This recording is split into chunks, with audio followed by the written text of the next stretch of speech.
하나님의 말씀은 요한복음 19장 17절입니다. 요한복음 19장 17절.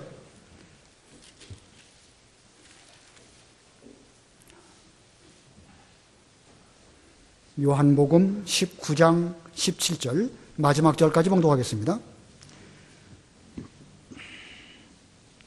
예수께서 자신의 십자가를 지시고 해골의 장소라고 불리는 곳으로 나아가셨으니 그곳은 히브리어로 골고다라고 하였다.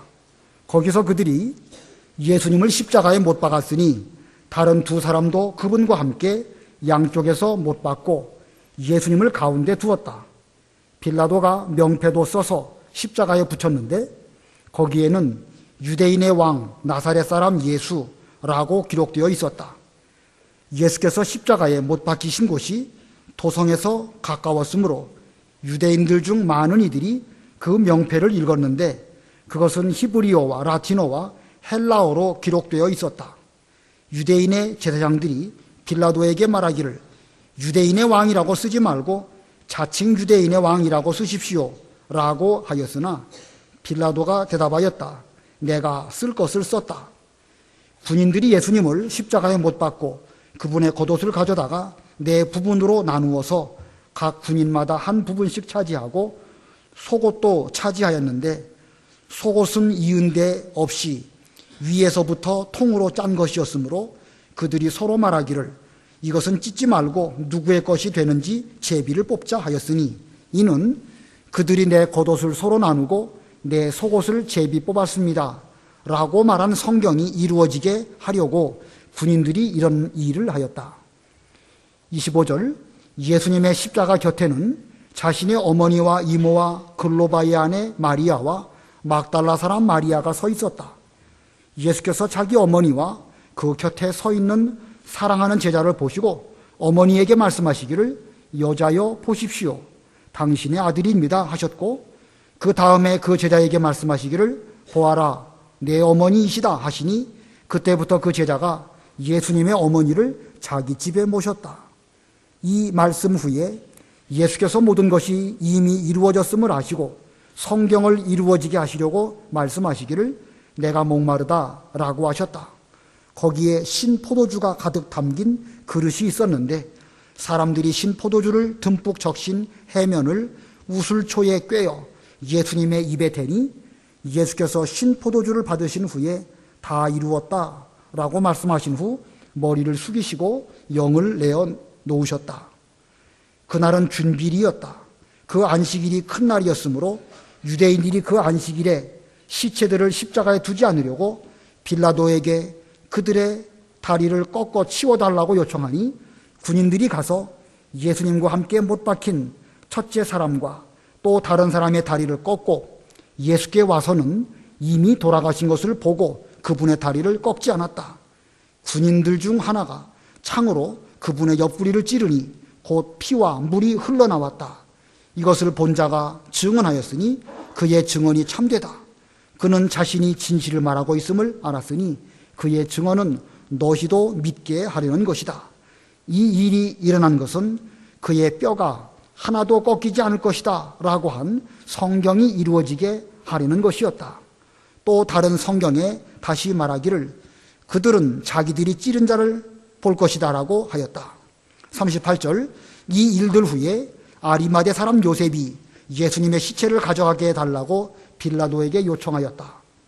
그는 예수님의 제자였으나 유대인들을 무서워하여 그것을 숨겨왔다.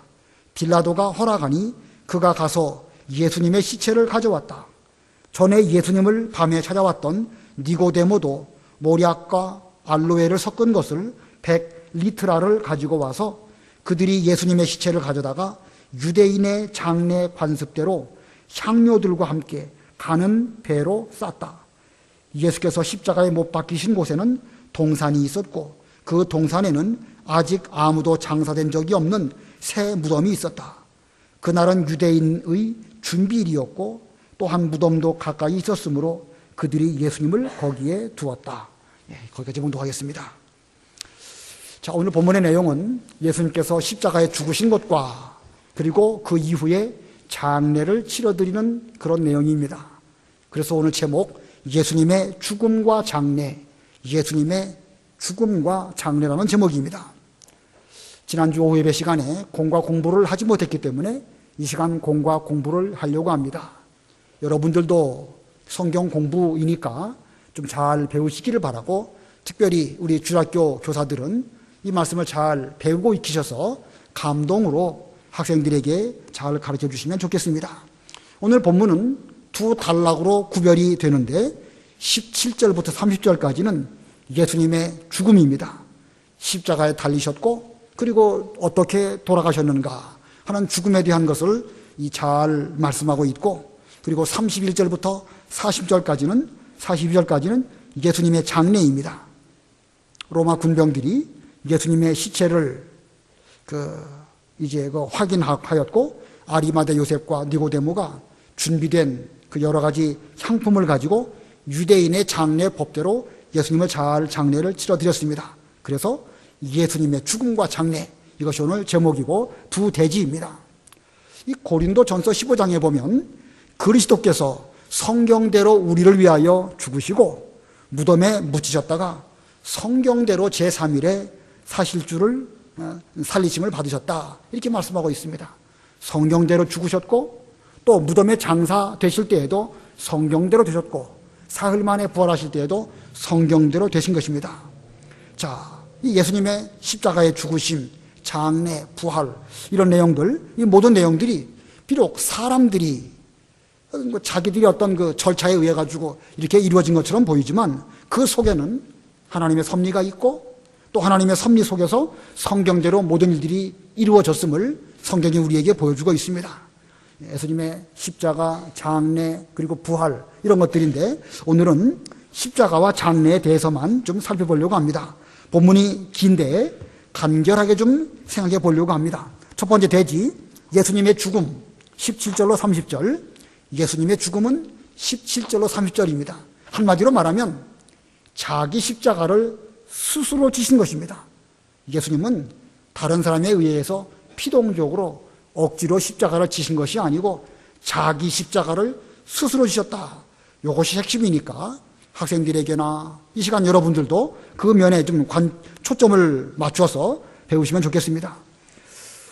그 16절 맨 끝에 그들이 예수님을 넘겨받았다. 그들이 예수님을 넘겨받았다. 지금 이 유대인들은요, 자기들 임의대로 예수님을 죽일 수 있는 권한이 없으니까 빌라도에게 무리들을 선동해가지고 예수님을 십자가에 못 박아야 됩니다 하고 막 소리를 질렀습니다. 그러면서 가이사 외에는 왕이 없습니다. 예수님은 유대인의 왕이라고 말했지만 그분은 우리의 왕이 아닙니다. 가이사만 우리의 왕입니다, 이렇게 말했습니다. 그들은 그렇게 말한 것으로 인해 가지고 결국은 예수님을 십자가에 못 박아 죽이는 이런 판결을 받고 말았지만 결국은 그들은 하나님 백성이 되지 못하고 한 2000년 동안 나라 없이 왕 없이 떠돌아다니는 이런 비참한 그 하나님의 심판을 받게 되었습니다. 아무튼 이렇게 유대인들은 그 빌라도로 말미암아 그럼 너희들이 데려다가 십자가에 못 박아라, 이렇게 말하고 그 판결대로 예수님을 유대인들에게로 넘겨받게 되었습니다. 자, 이제 유대인들은 예수님을 죽일 수 있는 권한을 빌라도에게로부터 부여받은 것입니다. 이걸 보면 예수님은 마치 악한 인간들이 예수님을 넘겨주고 또 악한 인간들이 넘겨받고 이렇게 보이죠. 그러나 예수님의 죽으심은요, 인간들에 의해 가지고 피동적으로 끌려다니시면서 마지못해서 어쩔 수 없이 죽으신 그런 죽으심이 아닙니다. 예수님의 죽으심은 자신의 십자가를 스스로 지신 것입니다. 17절, 우리 17절 다 같이 합독하겠습니다. 시작. 예수께서 자신의 십자가를 지시고 해골의 장소라고 불리는 곳으로 나가셨으니 그곳은 히브리어로 골고다라고 하였다. 여기 자신의 십자가를 지시고 그랬죠? 자신의 십자가를 지시고 그리고 골고다로 가셨다. 우리가 앞부분에서 겟세마네 동산에서 그 가룟 유다가 데리고 온 사람들이 이제 예수님을 찾을 때에 주님께서 너희들이 누구를 찾느냐? 그랬더니 그들이 뭐라고 말했죠? 나사렛 예수를 찾는다. 그랬더니 주님께서 내로라, 이렇게 말씀하셨습니다. 주께서 내려라 하시는 말씀이 얼마나 권세가 있었는지 예수님을 잡으러 온 그 사람들이 다 뒤로 물러갔다고 그랬습니다. 주님은 지금 죽음을 두려워해가지고 피하시는 것이 아니고 기꺼이 우리를 위해서라면 십자가에 죽으시려고 이렇게 자원하여 잡히신 그런 예수님이시기 때문에 내려라라고 말씀하셨습니다. 자, 오늘 그래서 기억할 것은 예수님의 죽으심은 자기 십자가를 스스로 지신 것이라는 것입니다. 여러분도 오늘 이 시간에 반드시 기억하실 것이고 우리 주일학교 학생들에게도 예수님의 죽으신 것은 자기 십자가를 스스로 지신 것이다. 누가 예수님의 참 제자가 될 것이냐? 그때 주님께서 자기 십자가를 지고 나를 쫓지 않는 자는 내 참 제자가 될 수 없다. 이렇게 말씀하셨죠? 예, 우리 역시도 내 몫에 태인 십자가가 있는 것입니다. 우리도 그 십자가를 지고 기쁜 마음으로 주님을 따라갈 때에 예수님은 우리의 주님이 되시는 것이고 우리는 그분의 백성이 되는 것입니다. 자, 우리도 예수님처럼 그와 같은 마음가짐으로 우리에게 부여된 그 고난의 잔을 잘 감당하는 이런 우리가 되어야 되겠습니다. 자, 성경은 우리에게 예수님께서 이 하나님 아버지의 뜻을 이루어 드리시려고 성경을 이루시려고 자기 십자가를 스스로 그리고 자원하여 지었습니다. 물론 이제 이 요한복음에는 나오지 않지만 다른 공관 복음에 보면 예수님께서 십자가를 지시고 그 골고다, 라틴 말로는 갈보리, 그 산으로 가실 때에 그 쓰러지시고 넘어지시고 그러시니까 그 구레네에서 올라온 시몬에게 억지로 십자가를 지게 하고 그로 하여금 지고 가도록 그렇게 하신 사건이 있죠. 뭐 그렇다고 해서 그것은 예수님께서 힘이 모자라시거나 능력이 부족하시거나 의지가 부족해서 구레네 시몬의 도움을 받으신 것이 아닙니다. 구레네 시몬은 그 나름대로 한 역할을 해드린 것이고 예수님께서는 또한 자기 십자가를 자기 스스로 자원하는 마음으로 지심으로 우리에 대한 구원을 이루신 것입니다. 자, 이렇게 예수님께서는 스스로 자기 십자가를 지셨는데 그 십자가는 어떤 십자가였는가? 여기 본문에 세 가지 소지를 말씀을 드리겠습니다. 첫 번째 소지는요, 유대인의 왕으로 죽으신 것입니다. 예수님은 자원하시는 마음으로 자기 십자가를 지셨는데 그 중에 첫 번째 소지로 유대인의 왕으로 죽으셨다. 본문 18절로 22절 읽으시기 바랍니다. 18절 거기서 그들이 예수님을 십자가에 못 박았으니 다른 두 사람도 그분과 함께 양쪽에서 못 박고 예수님을 가운데 두었다.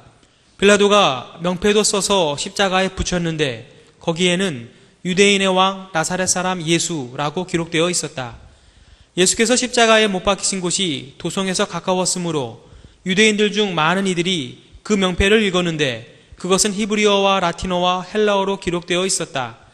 유대인의 대제사장들이 빌라도에게 말하기를 유대인의 왕이라 쓰지 말고 자칭 유대인의 왕이라고 쓰십시오 라고 하였으나 빌라도가 대답하였다. 내가 쓸 것을 썼다. 예, 예수님께서 십자가에 못 박히셨을 때에 그 명패, 십자가 그 명패 위에다가 이게 빌라도가 글을 썼는데 그 글의 내용은 유대인의 왕, 나사렛 사람 예수, 이렇게 히브리어와 라틴어와 헬라어로 써붙였다고 그랬습니다.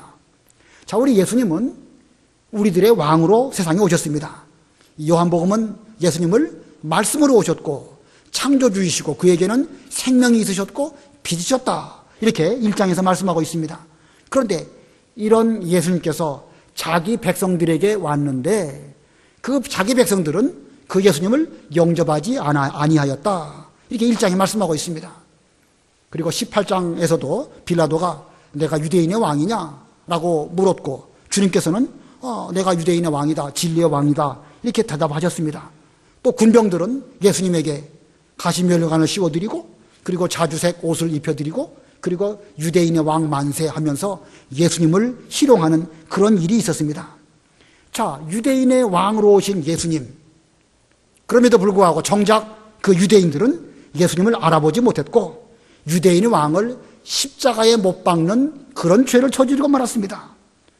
그래서 예수님께서는 유대인의 왕으로 오시긴 오셨지만 구약적인 혹은 민족적인 그런 면으로의 유대인의 왕이 아니시고 복음을 믿고 영적 유대인이 된 성도들을 위하여 스스로 십자가에 못 박아 죽어주신 그런 왕이 되셨습니다.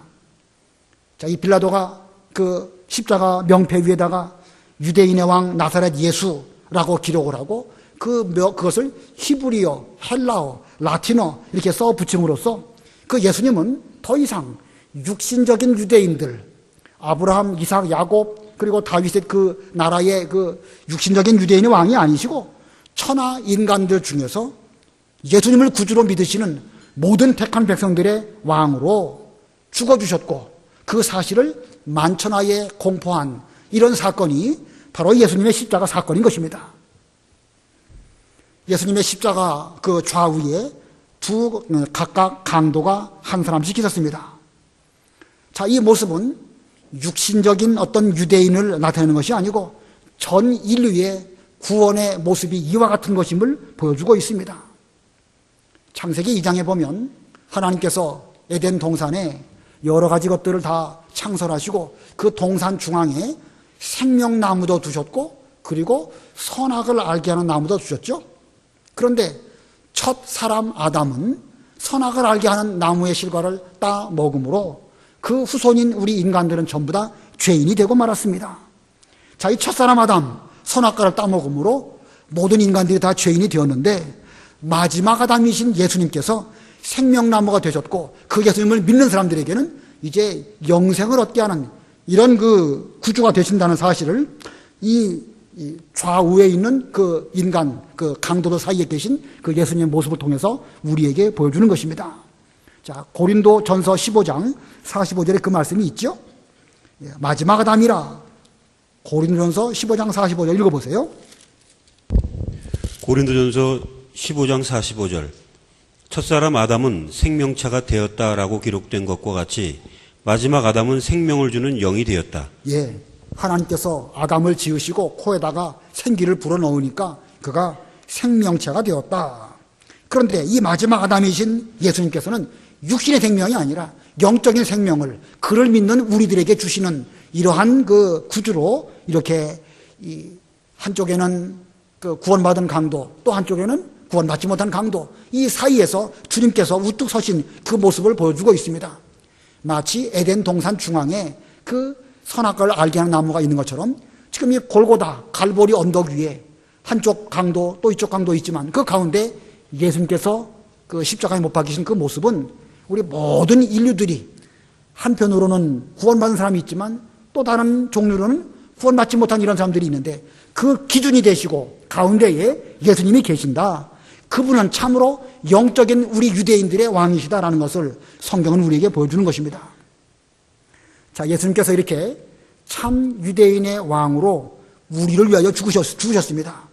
그러므로 이제 우리는 예수님을 우리의 왕으로 모셔야 됩니다.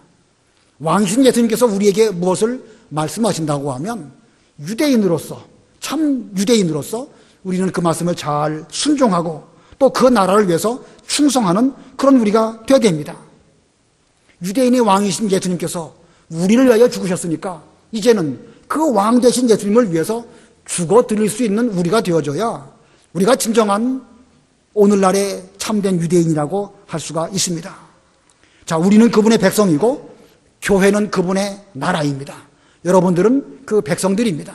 이제 우리들은 이 진리를 위해서 하나님의 교회를 위해서 이 나라를 위해서 우리도 주님을 본받아서 십자가를 지고 주님을 잘 따라가는 오늘날 참된 유대인들 다 되어야 되겠습니다. 그 다음에 두 번째 소지, 예수님께서 이 십자가에 죽으셨는데 자원하여 십자가를 지는데 두 번째는 어떤 죽으심인가? 사람의 도리를 다 하셨습니다. 사람의 도리를 다 하심, 다 지키심, 뭐 이런 뜻이죠. 우리 예수님에게는 이 죄악 가운데 빠진 인간을 구원하시려고 십자가에 달리셨을 때에 그 아래에 있었던 그 로마 군병들은 아주 추악한 모습으로 예수님의 그 옷을 제비 뽑아서 서로 많이 차지하려고 욕심을 부리고 이런 가운데 있었습니다. 본문 23절, 24절 읽어보세요. 23절. 군인들이 예수님을 십자가에 못 박고 그분의 겉옷을 가져다가 네 부분으로 나누어서 각 군인마다 한 부분씩 차지하고 속옷도 차지하였는데 속옷은 이은 데 없이 위에서부터 통으로 짠 것이었으므로 그들이 서로 말하기를 이것은 찢지 말고 누구의 것이 되든지 제비를 뽑자 하였으니 이는 그들이 내 겉옷을 서로 나누고 내 속옷을 제비 뽑았습니다 라고 말한 성경이 이루어지게 하려고 군인들이 이런 일을 하였다. 예, 지금 예수님께서는 우리를 구원하시기 위해서 하나님의 뜻을 이루어 주시려고 십자가에 달려 죽어가고 계시는데 그 밑에 로마 군병들은 그 예수님의 죽으심하고는 아랑곳 없이 그저 옷이나 좋은 거 좀 차지하려고 서로 다투고 욕심을 비우고 이런 가운데 있었습니다. 이게 추악한 인간의 모습입니다. 예수님은 우리를 위해서 십자가에 죽어주시는 가운데 계신데 로마 군병들처럼 오늘날 우리들도 예수님의 죽으심과는 아무 상관이 없이 자기 욕심이나 채우려고 그냥 아웅다웅 우왕좌왕하고 있는 이런 모습이 바로 우리들의 모습이 아닐까. 자, 그러한 가운데서도 주님께서는 마지막까지 사람으로서 하셔야 할 모든 일들을 다 성취하시는 이런 모습을 보여주셨습니다. 본문 25절로 27절 읽어보세요. 27절, 25절. 예수님의 십자가 곁에는 자신의 어머니와 이모와 글로바의 아내 마리아와 막달라 사람 마리아가 서 있었다. 예수께서 자기 어머니와 그 곁에 서 있는 사랑하는 제자를 보시고 어머니에게 말씀하시기를 여자여 보십시오. 당신의 아들입니다 하셨고 그 다음에 그 제자에게 말씀하시기를 보아라 네 어머니이시다 하시니 그때부터 그 제자가 예수님의 어머니를 자기 집에 모셨다. 예, 한편으로 인간의 추악한 모습이 진행되고 있지만 또 예수님은 지금 십자가에 달리셔서 극심한 고통 가운데 계셨지만 이러한 속에서도 어머니를 사랑하는 제자 요한에게 잘 부탁하시는 이런 말씀을 잊지 않으셨습니다.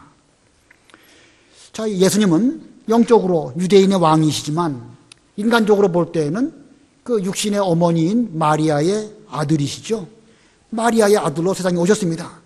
이제 하나님의 아들로서 또 독생자로서 이 십자가의 길을 걸어가시지만 인성적으로는 사람으로서 하셔야 할 그 모든 일들을 하나도 남김없이 다 이루시려고 이렇게 말씀하신 것입니다. 거기 예수님의 어머니를 비롯한 여러 여자들이 있었는데 그때 주님께서 사랑하시는 제자가 바로 이 요한복음을 기록한 사도 요한인데 그에게 또 부탁하셨습니다. 여자여 보소서 당신의 아들입니다. 그리고 요한에게 대해서는 보아라 내 어머니이시다. 자, 여자여 보소서 당신의 아들입니다. 예수님께서 그 어머니를 두고 부를 때에 여자여라고 말하는 호칭을 쓰셨습니다. 사람들은 이 호칭을 보면서 어떤 사람은 예수님은 하나님의 아들이시니까 그 마리아하고 비교해 볼 때 비교할 수 없는 그런 존재이시지요.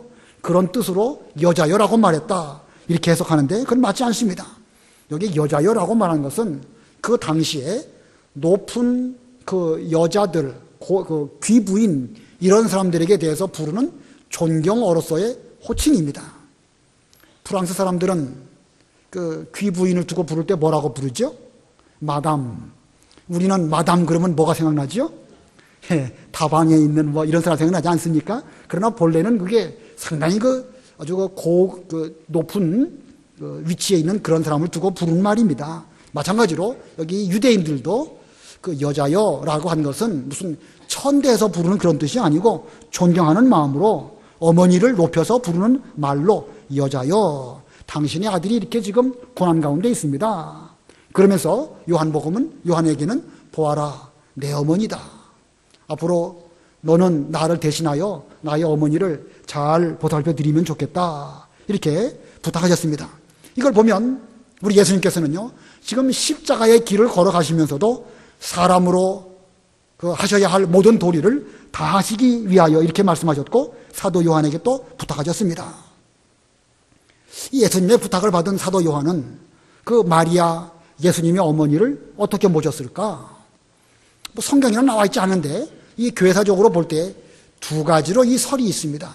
한 가지 설은 그 예루살렘에 그 이후부터 11년 동안 사도 요한이 마리아를 잘 모시다가 마리아의 나이가 59세가 되었을 때에 이제 마리아는 세상을 떠나가게 되었고 그 마리아의 무덤에 장사되었다. 이런 그 설이 있고요. 또 하나의 설은 그 사도 요한이 나중에 에베소에 가가지고 거기서 목회를 하게 되었는데 그 에베소 목회할 때에 거기 예수님의 어머니 마리아를 모시고 가서 거기서 잘 모시면서 또 그 노년을 잘 봉양을 했다.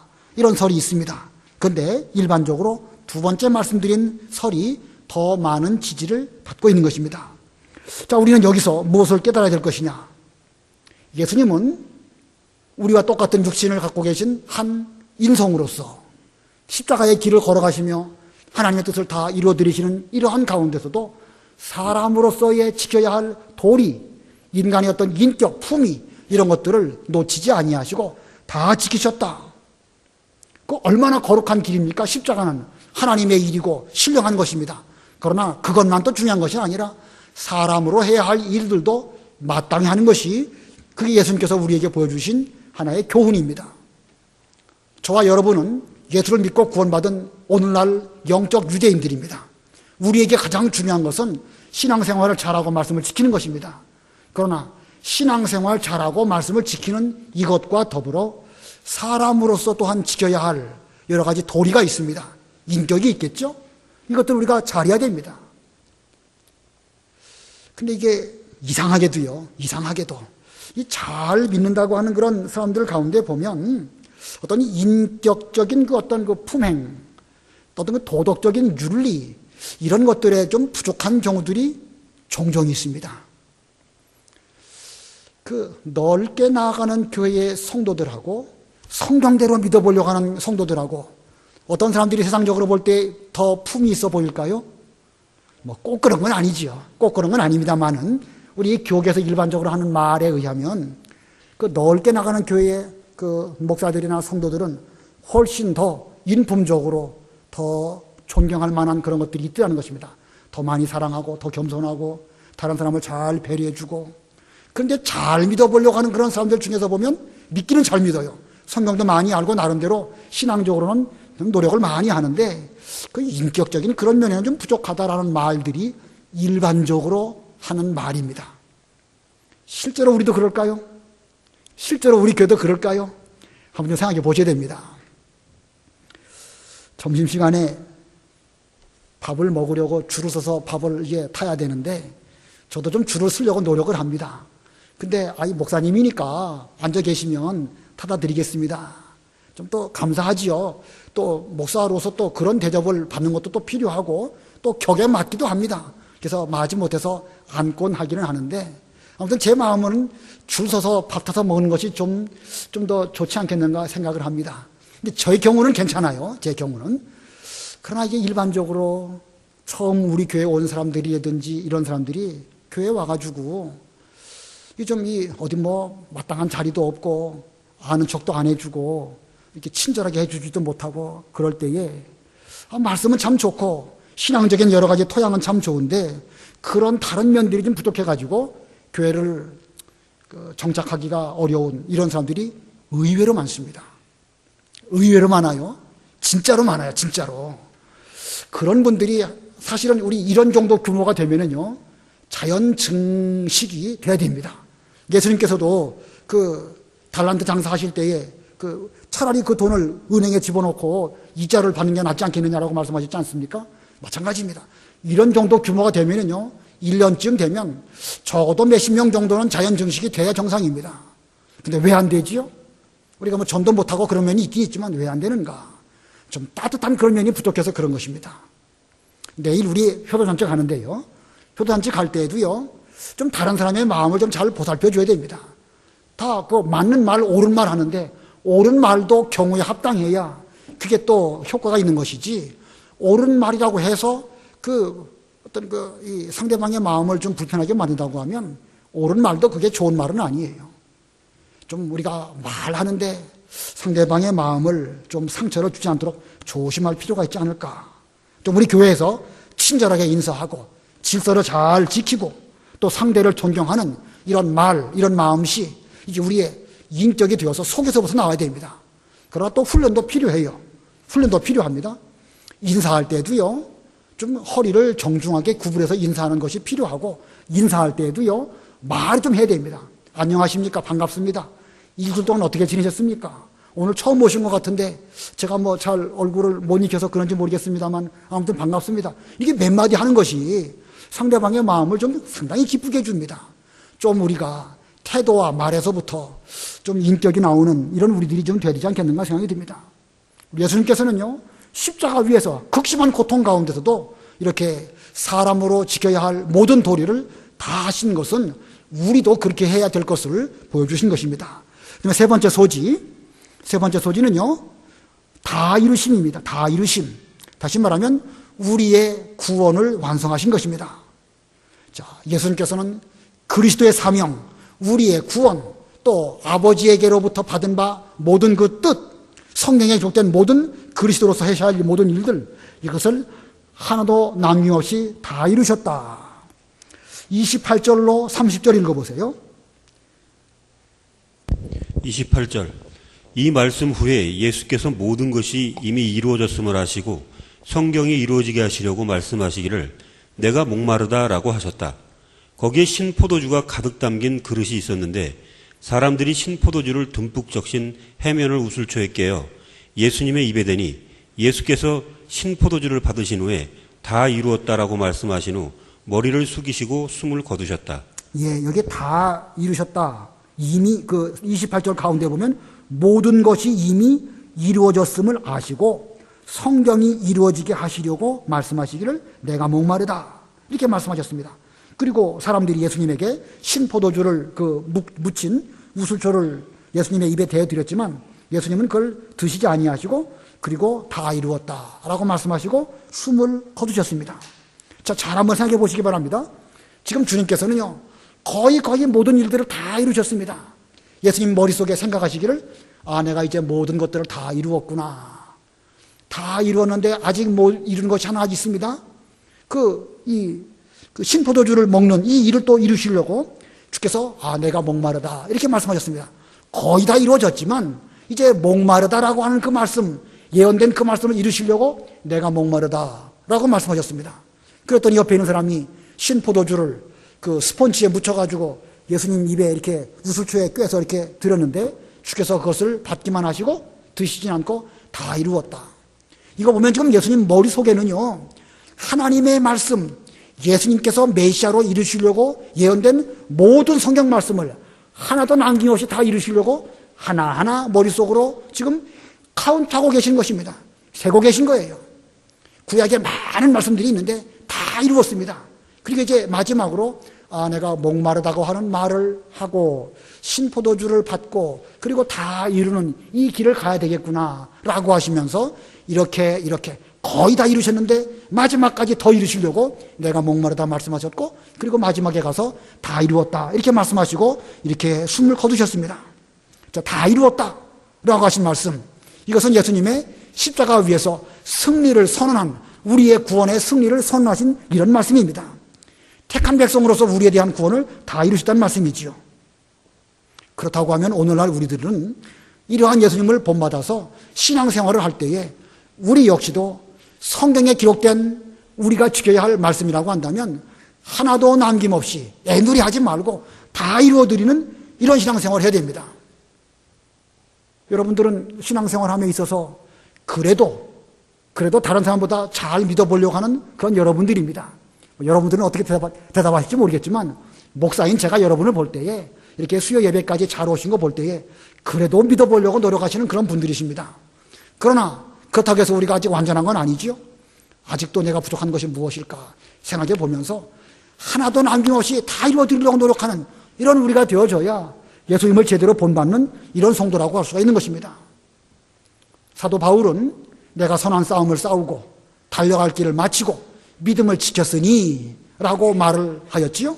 디모데후서 4장에 그는 오랜 기간 동안 하나님을 위해서 사도의 본분을 다했는데 자기가 지금까지 걸어온 길을 볼 때 선한 싸움도 싸우고 달려갈 길도 마치고 믿음도 지켰다라는 것을 느끼면서 이제 마지막까지 그 길을 잘 걸어가려고 노력한 그런 바울의 마음가짐, 이것이 예수님의 마음가짐이고 우리가 또한 취해야 할 그런 마음가짐입니다. 잘하고 있습니다. 수고 많으셨습니다. 그러나 우리는 앞으로 내가 아직까지 다 이루어드리지 못한 그런 말씀이 무엇일까? 이것을 방심하지 말고 마지막 순간까지 노력을 잘해서 이제 우리의 마지막 숨 넘어가는 그 순간까지 하나님의 뜻을 잘 이루어드려야 되겠다. 이런 마음가짐으로 신앙생활하는 우리가 될 때에 그 예수님께서 모든 것을 다 이루신 것처럼 우리도 그렇게 할 수 있는 것입니다. 근데 이게 쉬운 게 아니에요. 목사인 저도요, 솔직한 심정으로 오해하시지는 말고, 이 교회 와가지고 목회를 하면서 저도 힘들 때가 있습니다. 그러면 어떤 생각이 드는지 아십니까? 이렇게 해도 잘 알아주지도 않고, 저렇게 해도 힘만 들고, 그냥 뭐 되면 되고, 할 수 없으면 할 수 없지 뭐. 저도 그런 마음이 들 때가 있습니다. 인간이니까 말이에요. 그래도 저도 이런 말씀 앞에서 그러면 안 되지 생각이 듭니다. 저부터도 먼저 회개하고, 여러분 모두도요, 우리에게 주어진 그 고난의 잔이 있다고 하면 이것이 하나님께서 내게 허락하신 고난의 잔일진데 마지막 한 방울도 남기지 아니하고 다 당하겠습니다. 그리고 우리도 주님 앞에 갈 때 다 이루었다 이렇게 하고 간다고 하면 얼마나 우리의 삶이 보람 있는 삶일까 생각이 듭니다. 주께서 이렇게 하신 것처럼 우리도 그와 같은 믿음의 길을 끝까지 잘 걸어가시기를 바랍니다. 자, 여기 주님께서 여러 가지 말씀하셨는데 우리 요거 한번 생각해 보시기 바랍니다. 그 예수님께서 십자가 위에서 하신 7마디 말씀, 그것을 뭐라고 말하죠? 가상칠언. 가상칠언. 가라는 말은 십자가, 가상, 십자가 위에서 하신 7마디 말씀. 뭐죠? 예, 용낙모엘 갈성탁. 정확하십니다. 근데 저는 어렸을 때 배울 때에 용낙모키 갈성탁 그렇게 배웠어요. 엘리엘이 라마 사막단이 그거거든요. 거기 이제 그 엘리엘이 라마 사막단이가 뭐냐면 하나님이여 하나님이여 어찌하여 나를 버리셨나이까. 그 버렸다는 말을 기라고 또 말하는 거예요. 그래서 한문으로는 용낙모키 갈성탁 혹은 용낙모엘 갈성탁. 요걸 제가 왜 이렇게 한문으로 써놨느냐, 우리 주일학교 학생들에게 좀 가르쳐 드리라는 거예요. 우리 요한복음 우리가 배우면서 이제 거의 끝나가는데 요한복음 장면가 우리 중고등학생들, 주일학교 학생들 배워줬나요? 확실히 아이들 기억합니까? 딱 부러지게 가르쳐드려요. 딱 부러지게. 우리 교사들이 모르면 가르쳐줄 수가 없습니다. 이런 거 가르쳐주는 아이들이 알까요? 이렇게 한문으로 써놓은 거? 안 가르쳐주니까 모르는 것이지 가르쳐주면 압니다. 좀 가르쳐줘야 돼요.